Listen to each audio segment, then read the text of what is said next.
ते पाहिल्यानंतर बाळासाहेब ठाकरेंनी 40-50 वर्षापूर्वी जे केलं होतं त्याची मला आठवण यायला लागली. फ्रेंच लोक लंडनला लंडनिस्तान म्हणायचे गेल्या 25 वर्षापासून. तुम्ही मला समजवू नका, हे मला माहिती आहे, कारण मी इस्लामचा इतिहास वाचलेला आहे. पण गंमत अशी असते, अरे व्हायरस तर इतका सूक्ष्म आहे, त्याला काय घाबरायचं रे. एका खोलीमध्ये या पशुप्रेमीला कोंडायचं आणि त्याच्या अंगावर 100 कुत्री सोडून नाही, मग त्याचं पशुप्रेम पुढे जातं बघा. नमस्कार भाऊ. नमस्कार.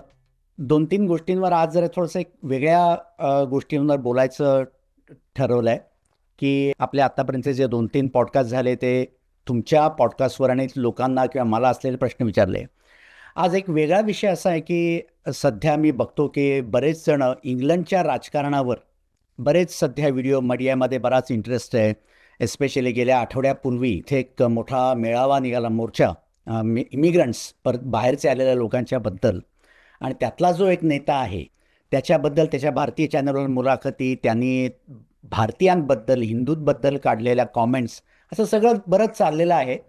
तर मला असं वाटलं की हे मीडियामध्ये आपल्या जे लोकांनी केलेलं आहे त्याच्यात आणखी थोडंसं मी स्वतः इथे असल्यामुळे जी काही मला गोष्टी दिसतात ते तुम्हाला सांगावं, त्याच्याबद्दल तुमची प्रतिक्रिया, तुमची रिॲक्शन आणि तुमच्या मते हे कसं आहे महाराष्ट्राच्या राजकारणाशी, तर त्याच्याबद्दल. तर पहिली गोष्ट म्हणजे हे तर या घटनेपासून सुरुवात करूया की तो जो एक टॉमी रॉबिन्सन नावाचा इथे एक नेता तयार झालेला आहे आणि त्यांनी एक 2 आठवड्यापूर्वी मेळावा जो घेतला त्याला अभूतपूर्व यश मिळालं.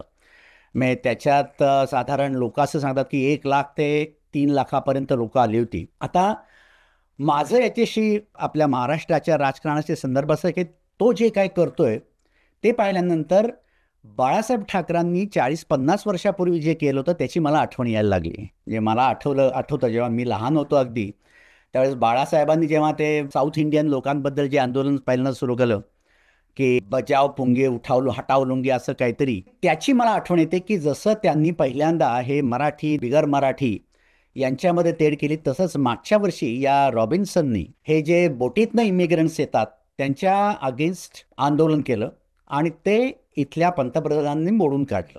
तर त्याचा परिपाक म्हणून हे परवाचं त्यांनी जो मेळावा हे केला आणखीन जास्त प्रतिसाद मिळाला. तर ते मला थोडंसं असं वाटतं की त्यांनी बाळासाहेबांचा पुनर्जन्म इथे इंग्लंडमध्ये झालेला आहे का काय आणि इथे शिवसेना निर्माण होतीये का काय. तर हा एक भाग की त्याचं कारण तुम्हाला सांगतो.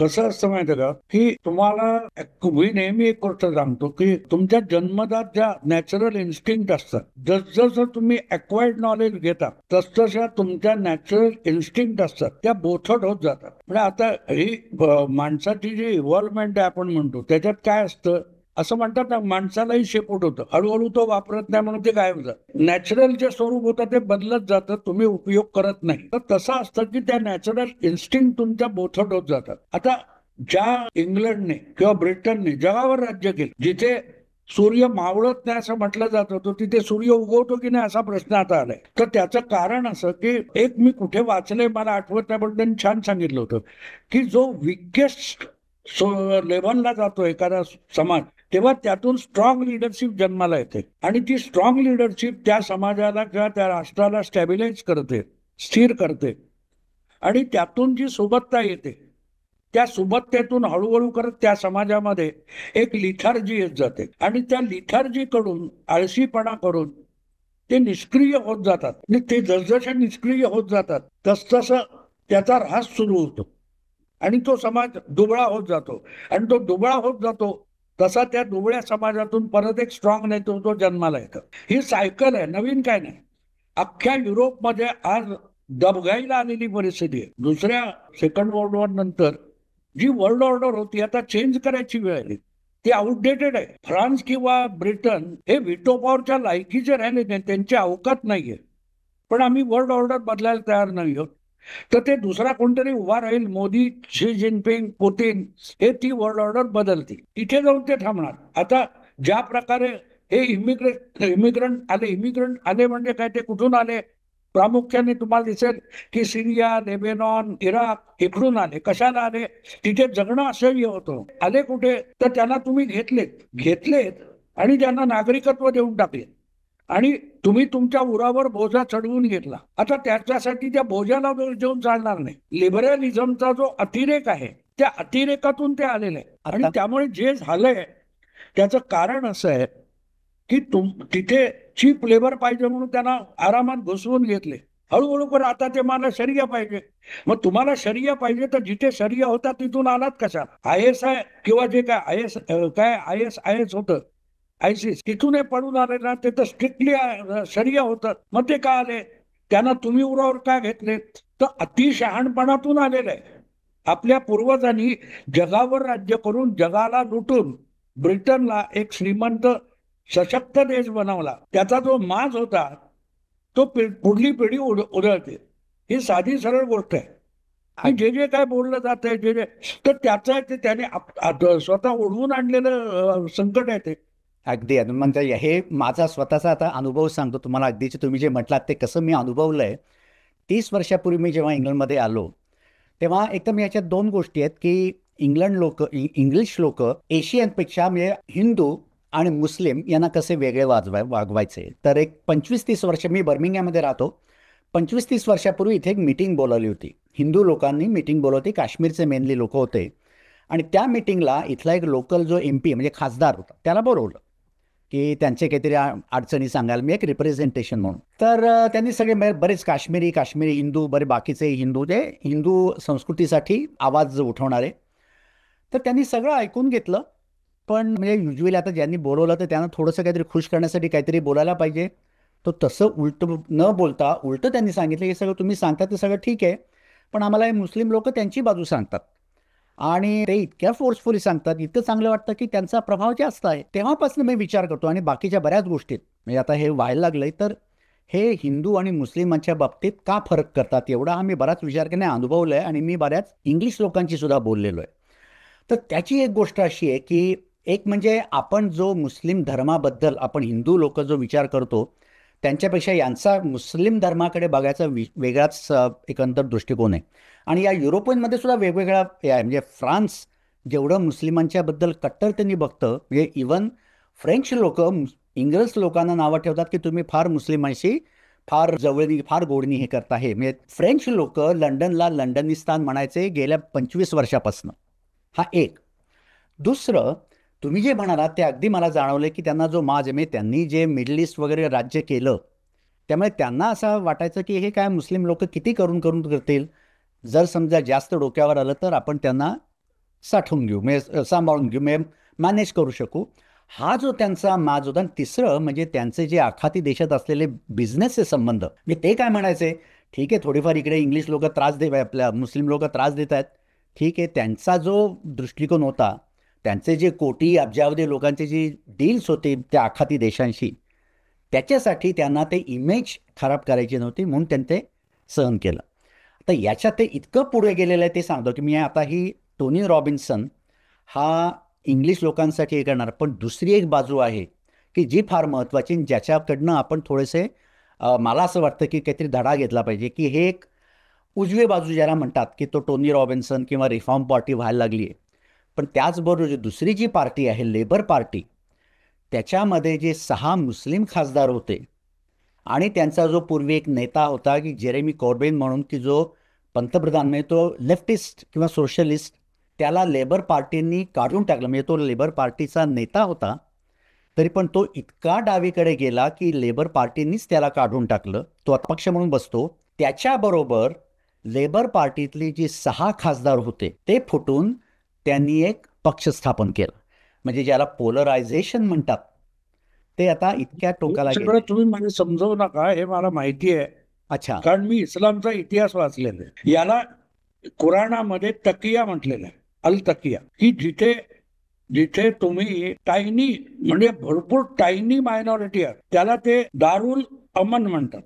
म्हणजे तिथे मान खाली घालून राहायचे. पण जरा जरी तुम्हाला सायझेबल मेजॉरिटीमध्ये किंवा मेजॉरिटीच्या किंवा संख्याबळाने तुम्ही वाढलात की दॅट इज दारुल हरम, म्हणजे थिएटर ऑफ वॉर, की तुम्ही सतत कटकटी करा, त्रास करा, समोरच्याला परेशान करून टाका आणि हळूहळू करत तुम्ही मेजॉरिटीत आलात की दॅट इज दारुल इस्लाम, म्हणजे बाकीच्यांना कुठलाही अधिकार नाही. In short, we want tolerance to kill the tolerance. म्हणजे एकदा टॉलरन्स तुम्ही सहन करण्याच्या क्षमतेपर्यंत गेलात की आम्ही इनटॉलरंट होणार. आणि याचा जगाचा जगाच्या इतिहासात तुम्ही बघाल तर ग्रीक संस्कृती लयाला कोणी घालवली? ग्रीक विचारवंतांनी घालवली. आपल्या धर्माची टिंगल, आपल्या देवतांची टिंगल ते करत होते आणि हळूहळू करत तिथे आपल्या देवतेवरचा विश्वास उडालेले लोक हे रोमन कॅथलिक होत गेले. आणि जेव्हा रोमन कॅथलिक मेजॉरिटीमध्ये गेले तेव्हा त्यांनी टॉलरन्सचा विषय संपवला. ग्रीक धर्म वगैरे असू शकत नाही. रोमन कॅथलिक करत करत रोमनांनी अख्खा ग्रीस आणि तो भाग सगळा. तर सांगायचा हेतू हे समोर दिसत असतं, पण गंमत अशी असते, अरे व्हायरस तर इतका सूक्ष्म आहे, त्याला काय घाबरायचं रे, दिसत पण नाही हो डोळ्यांना. ही जी विद्वत्ता असते ना, ती विद्वत्ता आत्मनाशाचं कारण असतं, ज्याला आपल्या मराठीमध्ये छिद्रान्विसी म्हणतात. मग हाच आजार आज एक व्हायरस असेल, तो मल्टिप्लाय होत जातो आणि ठराविक पिरियड नंतर तो तुमचं सगळं शरीर खाऊन टाकतो. हे सायंटिफिक आहे ना. पण ते सायंटिफिक असलं तरी आता गंमत अशी की आपल्याकडे काय म्हणतात ते पशुप्रेमी. अरे तू पशुप्रेमी आहेस, पण रस्त्यावरची भटकी कुत्री लोकांना चावतात, त्यांना इंजेक्शन घ्यावी लागतात, काही लोकांचा मृत्यू होतो रेबीजने. ही वस्तुस्थिती आहे ना. मग अशा वेळेला त्याला सांगायचं की त्याला एका खोलीत कोंडायचं आणि 100 भटकी कुत्री त्याच्या अंगावर सोडायची आणि त्यांना खाऊ पण घालायचं. हा वाटेल अत्यंत क्रूर आणि भयंकर वाटेल, पण त्या माणसाला तिथूनच अक्कल येऊ शकते. पण मला एक सिनेमा आठवतो, मला वाटते मशाल वगैरे असा काहीतरी सिनेमा होता दिलीप कुमारचा, आणि तो पत्रकार असतो, संपादक असतो वगैरे वगैरे, आणि तो अमरीश पुरी हा गुंड माफिया वगैरे, आणि तो त्या मालकावर दबाव आणून याला काढून टाकायला लावतो. तर दिलीप कुमार छोटासा एक पेपर स्वतःचा सुरू करतो. तर त्याला इतका माज असतो अमरीश पुरीला, माफियाला, ही तो त्याच्याकडे येऊन त्याची टिंगल करतोय, क्या चला रहा हो, इतना छोटा सा पर्चा निकालते हो तुम, इतने ये हो. आणि तो एक 5 मिनिटं सलग त्याचा मोनोलॉग असल्यासारखं आहे. ते सगळं दिलीप कुमार ऐकून घेतो, आणि दिलीप कुमार बुद्धिजीवी संपादक आहे, तो सगळं ऐकून घेतो आणि उठतो आणि त्याच्या कानाखाली आवाज काढतो. आणि त्याच्या पुढे जे दिलीप कुमार वाक्य बोलतो ना, ते फार महत्वाचं आहे. तो म्हणतो, इससे अच्छा जवाब मेरे दिमाग में नहीं आया. तर मी जे म्हटलं ना, एका खोलीमध्ये या पशुप्रेमीला कोंडायचं आणि त्याच्या अंगावर 100 कुत्री सोडून द्यायची, मग त्याचा पशुप्रेम पुढे जातो बघू. तेव्हा जो कुठल्याही आयडियाचा अतिरेक असतो, गोड खाण्याचा अतिरेक असो, कडू खाण्याचा अतिरेक असो, उत्तर तेच आहे. तेव्हा कुठल्याही गोष्टीचा अतिरेक, टॉलरन्सचा सुद्धा इतका अतिरेक असता कामा नये. तर तो जे झालंय ना, हे गेल्या साधारण मला वाटते 60-70 नंतर युरोपमध्ये जी लिबरलिझमची लाट आली, त्यांनी आणलेलं ते संकट आहे, ते भोगायचं. तेच आपल्याकडे जे सो कॉल्ड पुरोगामी किंवा समाजवादी लोकांनी गेले, तोच प्रॉब्लेम आहे असं तुम्हाला वाटतं का? हो, तोच आहे. आता तो मला वाटतं नेदरलँडचा विल्डर्स ना, काय त्याचं नाव, हो, तो गेली 20 वर्ष हे ओरडतोय. आज जे इतर सगळ्या युरोपियन देशामध्ये दिसतंय की यांना हाकून लावा, ते कुराण इथे नको आहे, शरिया नको आहे, हे वाइल्डर्स हा गेली 20 वर्ष सांगतोय. त्याला इस्लामोफोब कोण ठरवत होतं? मुस्लिम नाही, हे पुरोगामी ठरवत होते, लिबरल ठरवत होते. मग संकट कोणी आणले? मुस्लिमांनी नाही आणलं. लक्षात ठेवा, तुमच्या घरामध्ये एखादा रोगाचा विषाणू, व्हायरस घेऊन येतो आणि तो बिचारा एवढासा आहे हो, निष्पाप आहे हो, तो म्हणतो ना, तर आधी त्याला मारायचा, मग व्हायरसचा बंदोबस्त करायचा. तर मला असं वाटतं की युरोपचा सगळ्यात पहिला बंदोबस्त युरोपला करायला पाहिजे, तर लिबरल टिपून टिपून मारून टाका, म्हणजे मार्जिनलाइज करून टाका. मुस्लिम हा प्रॉब्लेम नाहीये, लक्षात घ्या, मुस्लिम हा प्रॉब्लेम नाहीये. जेव्हा तुम्ही त्यांना डोकं वर काढू देता, तेव्हा त्याच्या त्या नॅचरल इन्स्टिंक्ट बाहेर येतात. हा जेव्हा मी विचार करत होतो का हे पुरोगामी किंवा समाजवादी विचारसरणी अशी का होते, तेव्हा परवा इथे आमच्याकडे केस झाली, भयंकर इंटरेस्टिंग केस झाली ती. तेव्हा मला विचारायला की तुम्हाला सांगावी ही केस, आणि हे बरोबर त्या मनोवृत्तीला हे फिट बसतं. तर इथे एक सर्जन आहे, तो व्हस्क्युलर सर्जन, फार मोठा सर्जन, आणि तो भयंकर फेमस झाला का, तर त्याचे दोन्ही पाय इन्फेक्शनमुळे कापायला लागले. तर दोन्ही पायाने त्याचे तुटलेले ॲम्प्युटी असून सुद्धा तो खूप ॲक्टिव्ह झाला. तो फार काहीतरी ॲस्ट्रॉनॉट म्हणून त्याला सिलेक्ट केलं आणि एकदम त्याला परवा तुरुंगात टाकलं. तर का, तर असं लक्षात आलं की त्यांनी ते पाय स्वतःहून कापायला लावले होते. तर त्याच्यात नंतर असं लक्षात आलं की त्याला एक मानसिक आजार आहे, जे बॉडी डिस्फोरिया म्हणून. त्या बॉडी डिस्फोरियाचा त्याला आजार असल्यामुळे त्याला त्याचे स्वतःचे पाय त्याला नकोसे झाले होते आणि मग त्यांनी त्याला बर्फाचा हे करून ते त्याला गँग्रीन करून घेतलं आणि त्यांनी ते कापून घेतले. तर ही बॉडी डिस्फॉर्म आजार असो, म्हणजे आम्ही प्लास्टिक सर्जरीमध्ये असं कित्येक लोक नको तेव्हा ते ऑपरेशन करून घेतात, मला नाक असं पाहिजे तसं पाहिजे, तर त्यांना समाधान काय होत नाही. तर मला असं वाटतं की ही जी जरा ॲनॉलॉजी आहे किंवा मेटाफॉर आहे हा त्या मनोवृत्तीला फार फिट बसतो की आपलं जे आहे. मी तुम्हाला तेच पहिलं काय सांगितलं, कुठल्याही गोष्टीचा अतिरेक, तुम्ही बुद्धिजीवी किंवा बुद्धी प्रामाण्यवादी असला पाहिजे. अंधश्रद्धा विरोधी जे लोक आहेत ना ते सर्वाधिक अंधश्रद्धा असतात, कारण ते विचारांच्या इतके आहारी जातात की ते जिवंत अनुभवाकडे पाठ फिरवतात. आणि हे मी कल्पनेत सांगत नाही, तुम्हाला सांगतो 2019चे लोकसभेचे निकाल लागल्यानंतर शेखर गुप्ता सारखा बुद्धिजीवी तो म्हणाला आम्ही सगळीकडे फिरत होतो आणि लोक जेव्हा मोदीला मत देणार तर का देणार, नाही मोदीने आम्हाला गॅस दिला, मोदीने आमच्या घरात लाईट पुरवली आहे, मोदीने घरपोच पाणी आणलेलं आहे वगैरे वगैरे. तर आम्ही डोकावून बघत होतो. आता ते बघत होतो पण आम्हाला ते बघायचं नव्हतं, हे स्वतः शेखर गुप्ता सांगतो. आता जर त्यांना त्या सुविधा मिळाल्या तर हा नरेंद्र मोदीला मत देईल हे आम्ही मनाने स्वीकारायला तयार नव्हतो. खरंय का तर ते एका विशिष्ट विचारधारेच्या आहारी गेले की ते तो आपला अनुभव स्वतःचा नाकारतात. अंधश्रद्धा वेगळी काय असते की तुला, आणि सुदैवाने ज्या देशामध्ये बहुसंख्य समाज हा सुशिक्षित नसतो ना ते लवकर स्वातंत्र्याची लढाई लढू शकतात, अंधश्रद्धेतून लवकर मुक्त होऊ शकतात. पण जे विचाराने अंधश्रद्धा होतात त्यांना त्याच्यातून बाहेर काढणं अवघड. बाबासाहेब आंबेडकरांनी म्हटले ना, तुम्ही फिजिकली तुमच्या बांधलेले साखळदंड काढू शकता पण मनाचे साखळदंड तुम्ही कसे काढणार. खरंय.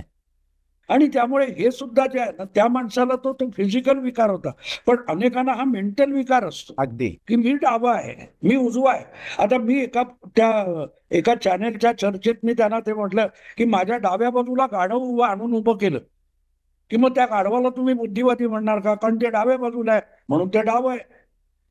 तर दिस इज शेअर फुलिशनेस. जे बरोबर आहे ते बरोबर आहे, जे चूक आहे ते चूक आहे, ते उजव्या बाजूला आहे की डाव्या बाजूला आहे याला काडी मात्र अर्थ नाही. आणि बुद्धिवादामध्ये एक सगळ्यात मोठी समस्या अशी असते की माणसं त्या काय म्हणतात व्याख्येच्या आहारी जातात. डेफिनेशन आहे आणि मग त्या डेफिनेशन मध्ये जी गोष्ट बसत नाही त्याचं काय करणार, तर ती गोष्ट नाहीये. पण त्याच्याबरोबर दुसरी एक वस्तुस्थिती अशी आहे की कितीही जरी नाही म्हटलं तरी, मी आता महाराष्ट्रामध्ये सुद्धा हे जे सो कॉल्ड पुरोगामी युट्यूबर्स आहेत, पत्रकार आहेत, त्यांना लोकही मिळतात, लोकांनाही ते ऐकायला आवडतं. तर ते कसं त्याच्याकडे बघायचं नसतं. एक लक्षात ठेवा की उगाच निष्क्रिय माणसं असतात ना, निष्क्रिय माणसं खूप असतात. ते काय करतात, आता तुम्ही कुठच्याही महाराष्ट्रात किंवा तुम्ही कुठच्या लग्नाला गेला असाल सोहळ्याला, तिथे 50-60च्या पलीकडचे लोक किंवा बायका बसलेले असतात, त्या नव्या पोरींबद्दल नाकामुंडतच असतात. मग ते बोलणारा कोणी ऐकलं की ते हौसेने ऐकतात, आमच्या काळात काही लग्न झाली नाहीत का वगैरे असं बोलतात ना. तर ती मुलं आता नव्या काळातल्या पद्धतीने नवे कपडे घालतात, नवी फॅशन करतात, हे जुन्या पिढीला आवडत नाही. आणि मग त्याला नावं ठेवणारा त्यांना आवडतो, पण तो का आवडतो याचं उत्तर त्यांच्याकडे पण नसतं. तसं पुरोगामी म्हणजे आता कसं असतं की काही लोक ब्राह्मणांचा द्वेष करतात, काही लोक भाजपचा द्वेष करतात, काही लोकांना संघ आवडत नसतो. आणि का आवडत नसतो माहिती नाही, का आवडत नाही माहिती नाही. आता काल परवाची गोष्ट सांगतो ना, तिथे RSSच्या शताब्दी निमित्त नागपूरमध्ये पथसंचलन वगैरे, त्याच्यामध्ये काही मुस्लिम स्वयंसेवक होते. त्यांना तो रिपोर्टर, तुम्ही मुस्लिम असून संघात कसे काय, तर त्यांनी सांगितलं आम्हाला संघाने भाजपने त्रास दिला नाही, आम्हाला सगळ्या अनेक वेळेला मदत पण केलेली आहे. आता मुस्लिम आहे त्याने RSS मध्ये जाता कामा नये असं वाटणं ही विकृती नाही का, का जायचं नाही. राष्ट्रीय स्वयंसेवक संघ त्याच्यात नावात पण हिंदू कुठे नाहीये, पण हे कुठल्या तरी प्राध्यापकांनी ठरवले. मग त्या प्राध्यापकाच्या प्रभावाखाली असलेले विद्यार्थी त्यांना वाटतं हाच बुद्धिवाद आहे आणि ते करतात. मी तुम्हाला सांगतो, एका मराठी चॅनलचा अँकर माझी पहिली भेट झाली तेव्हा त्याने मला विचारलं की अमुक केतकरांबद्दल तुमचं मत काय, त्याच्याबद्दल तुमचं मत काय. आणि त्याने एका माणसाबद्दल विचारलं जो मोठा सेफॉलॉजिस्ट वगैरे आहे, तो म्हटलं तो बेअक्कल आहे. तो एकदम काय म्हणता, अहो ते माझे प्रोफेसर आहेत. म्हटलं तुझा प्रोफेसर बेअक्कल नसावा असं कुठे लिहिलेलं नाही ना म्हटलं. तरी तो डिस्टर्ब झाला एकदम. त्याला म्हटलं त्यांनी लिहिलेल्या पुस्तकामधल्या मी 22 चुका काढल्यात म्हटलं, आणि त्याचे प्रश्न त्याला पाठवले, त्याचं उत्तर तो अजून देऊ शकला नाही. पण त्याचं पत्र माझ्याकडे आहे की माझं पुस्तक प्रकाशित करण्यापूर्वी तुमच्याकडून तपासून घेतलं तर बरं झालं असं. याचा अर्थ मी शहाणा, तो व्याकल आहे की नाही, तो भयंकर विचलित झाला. मग तो का पुरोगामी आहे, तर त्याचा सर पुरोगामी आहे. पण त्याला वस्तुस्थितीचा आधार आहे का? आणि ज्यावेळेला तुम्ही अक्वायर्ड नॉलेज मध्ये जाता तेव्हा तो प्रॉब्लेम सुरू होतो की तुम्हाला वैयक्तिक अनुभवाच्या पलीकडे तुम्ही जाता, वैयक्तिक अनुभवावर विश्वास नाही, ही गोष्ट आहे ना. आता तुम्ही एकदा म्हणालात की का लोकांना बोलता बोलता तुम्ही म्हणाल की ह्या लोकांना संघ, हिंदू धर्म किंवा हे का आवडत नाही हे कळत नाही. तर त्याच्यासाठी मी ते उदाहरण दिलं की तो जो सर्जन आहे, जसं बॉडी डिस्फोरिया, की त्याला काही काही लोकांना स्वतःचा शरीरातलाच काही भाग नकोसा असतो, काही कारण नाही. म्हणजे ते याच्यासाठी तुम्ही जे उदाहरण मी द्याल मी पण बुद्धिवाद वाचलेले अनेक काही एक तो मेंटल प्रॉब्लेम असतात काही लोकांना, त्यांना स्वतःला यातना करून घ्यायला आवडतं, तर तशी विकृती असते ना. पण याचं उदाहरण थोडंसं वेगळं असं की हा स्वतः सर्जन होता, म्हणजे याला जर तेवढी बुद्धी, याला म्हणजे ती सायकोथेरपी जर म्हणजे पेशंट असतात असे, सायकोथेरपीने ते आजार बरेही होतात. पण सायकोथेरपी घ्यायच्या ऐवजी त्यांनी स्वतःच्या सर्जरीचं नॉलेज ते पाय कापून घ्यायला वापरलं त्याला. तर तसं हे जे बुद्धिवादी आपल्याकडचे समाजवादी, त्यांना शहाणपण शिकायच्या ऐवजी तो जो बॉडी डिस्फोरिया आहे किंवा काय सोशल डिस्फोरिया आहे की आपला हिंदू धर्म. त्याच्याबद्दल व्लादिमीर लेनिनचं एक प्रसिद्ध वचन आहे, दे आर युजफुल इडियट्स. मी सांगितलं होतं तुम्हाला. हो. तर ते जेव्हा त्याला विचारलं इडियट असतील तर युजफुल कसे, तर म्हणाल they are idiot for themselves but useful to me. म्हणजे पाश्चात्य देशामधले बुद्धिमंती हे तुझं कौतुक करतात, पण तुझ्या देशामध्ये तू बुद्धिजीवी आणि आविष्कार स्वातंत्र्याला बंदी घातलेली आहेस, मग ते तुझं कौतुक का करतात, तर म्हणतो दे आर युजफुल इडियट. म्हणजे तुमच्या देशामध्ये कम्युनिझम आला तर पहिला त्यांचाच गळा दाबला जाणार आहे, हे ज्यांना अक्कल नाही तरी ते त्याचं समर्थन करतात. So they are idiot for themselves. तर तसं असतं आणि बहुतेक शहाणे तुम्हाला तसे दिसते. तर मला याच्यात एक गोष्ट आठवते की 1980 मध्ये जेव्हा रोनाल्ड रीगन हा वेस्टर्न स्टाईलचे मारामारीचे सिनेमा काढणारा, तो जेव्हा प्रेसिडेंटच्या निवडणुकीला उभा राहत होता, आणि तिथे अमेरिकेत ती पद्धत आहे की सगळ्या नामवंत विद्यापीठाचे प्राध्यापक पॉलिटिकल सायन्सचे हे त्याचा एक सामुदायिक इंटरव्ह्यू सारखा कार्यक्रम करतात. तर त्याला एका प्राध्यापकाने, त्यातल्या सिनियर प्राध्यापकाने एक प्रश्न विचारला होता, what is your Soviet policy. तर रिगनने उत्तर दिलं, it's very simple, I have to win, they have to lose. तो म्हणाला this is slogan, what is policy. तर रिगनने त्याला उत्तर दिलं होतं की that is your headache, I am not a policy maker, I will be a decision maker. लक्षात ठेवा, हा फरक आहे. तो म्हणाला तुम्ही यासाठी 50-100 पॉलिसीज बनवून द्याल, मी त्यातला चॉईस करणार आहे आणि त्याच्यावर डिसिजन घेणार. प्रेसिडेंट हा डिसिजन मेकर असतो, पॉलिसी मेकर नसतो. आता हे मी स्वतःहून शिकलो ना, मला कुठच्या पॉलिटिकल सायन्सच्या प्राध्यापकाने शिकवलं नाही. हे मी वाचत गेलो, बघत गेलो, ऐकत गेलो, त्यातून शिकलोय. आणि त्यामुळे पॉलिटिकल सायन्स मधून जे पत्रकारिता केली किंवा बुद्धिजीवी झाले ते पडत मूर्ख आहेत. त्यांचा प्रॉब्लेम असा असतो, ते प्रत्येक गोष्ट व्याख्येमध्ये बघतात, डेफिनेशन मध्ये बसतात, आणि एखादी गोष्ट डेफिनेशन मध्ये बसत नाही. आता तुम्ही 5 वर्षापूर्वी मूल बघितले, 5 वर्षापूर्वी, आणि आज त्याच्यासाठी तुम्ही इंग्लंड मधून एक ड्रेस घेऊन आला, आता तो ते मूल वाढलंय, त्याला ते बसत नाही. मग ती म्हणाल हे मूल कसं, हे तुमचं मूल नाहीच आहे, मी बघितलंय 5 वर्षापूर्वी त्याला, हे मूल तुमचं नाही. असं तुम्ही म्हणता तेव्हा तुम्ही मूर्ख असता, पण तरी तुम्ही विद्वान असता का, तो तुम्ही आर्ग्युमेंट करू शकता. आर्ग्युमेंट करता येणं याचा अर्थ बुद्धिजीवी होत नाही, ते बुद्धीचं अजीर्ण असतं. आणि अशा लोकांनी आज इंग्लंडमध्ये, आणि जो प्रॉब्लेम आहे फ्रान्समध्ये असेल, जर्मनीमध्ये असेल, तो ते विचारांच्या आहारी इतके गेले की आपण ज्यांना घेतोय ते मल्टीकल्चर करण्यासाठी घेतोय, पण ते मल्टीकल्चर आपल्यामध्ये सामावलं जाईल का याचा विचार करायला पाहिजे. मला आठवतं तो एक कोण होता आठवत नाही, पण त्यांनी विंग्स ऑफ फायर म्हणून सिनेमा काढला होता, पारसी होता तो, आणि तो व्हाईट हाऊस मधला जो काय त्यांचा बँड ऑर्केस्ट्रा असतो त्याचा प्रमुख म्हणून मोठा गाजलेला माणूस आहे. तो होता भारतीय पारसी, आणि त्याने पारशांचा इतिहास म्हणून तो विंग्स ऑफ फायर म्हणून सिनेमा काढला होता. तर त्याच्यामध्ये फार ते इस्लामचं आक्रमण झालं आणि इराणमधून पारसी पळाले. ते पहिल्यांदा इथे गुजरात जवळ संजानच्या किनाऱ्याला लागले आणि त्यांनी रिक्वेस्ट केली की आम्हाला आश्रय द्या. तर तो हिंदू राजा त्यांना म्हणाला की आमच्याकडे एवढी लोकसंख्या आहे, त्याच्यात तुम्ही सामावणार कसे, जागा कुठे? तर त्या राजासमोर एक दुधाचा असा बाऊल भरलेला होता. तो त्यांनी त्याच्यात साखर टाकून दाखवली. म्हणे बघा दूध बाहेर पडलं का? आम्ही जशी साखर दुधात विरघळली तसे आम्ही तुमच्या समाजात विरघळून घेऊ.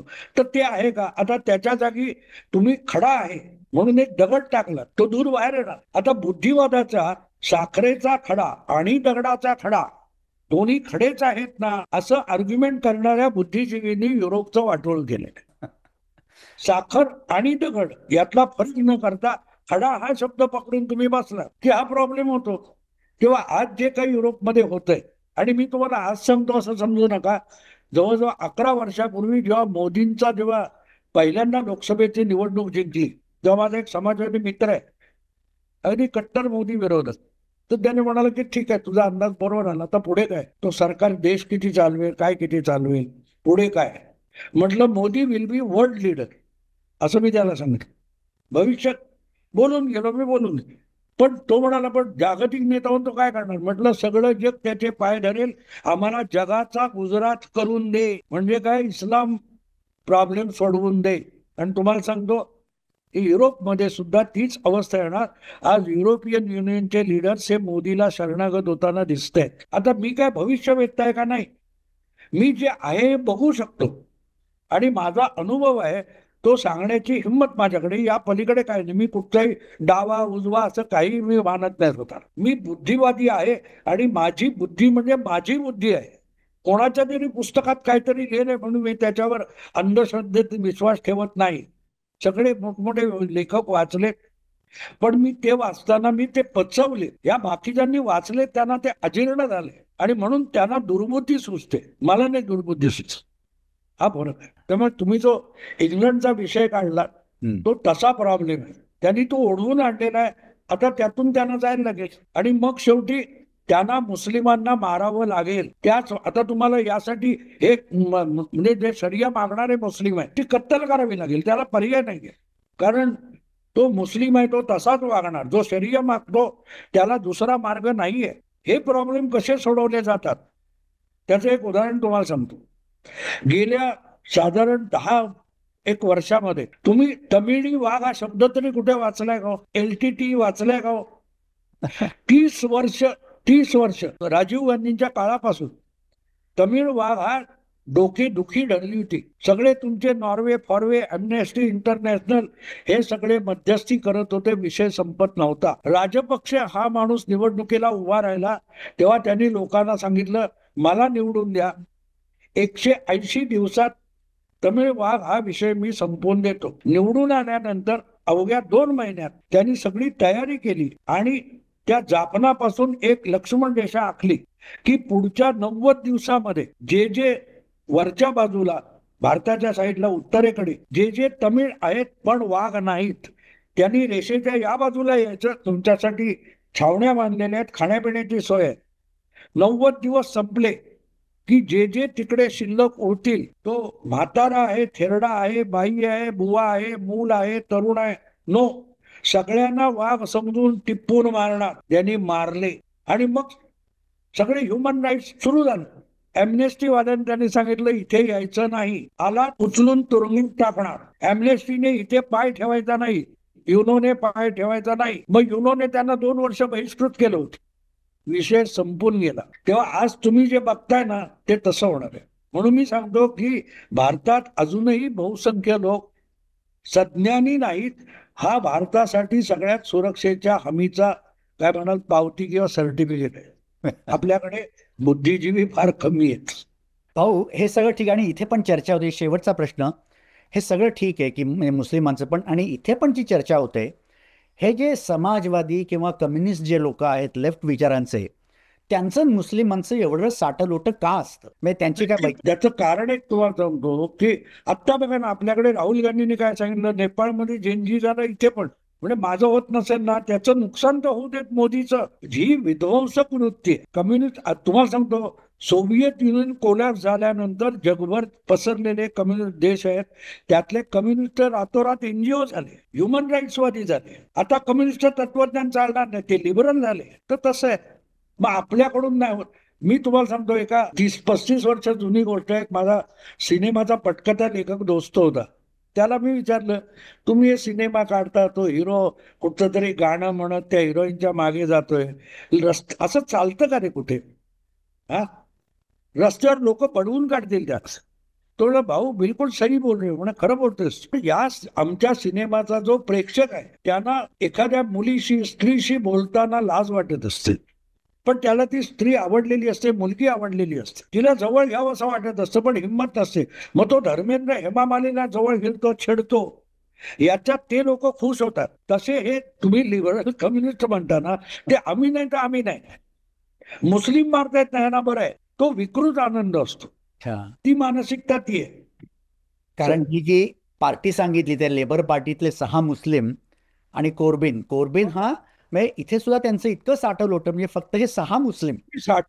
त्यांना, तुम्हाला एक गोष्ट लक्षात घ्या, मुस्लिम माणूस आणि मुस्लिम त्याची पत्नी यांचं डायरेक्ट कनेक्शन नाहीये.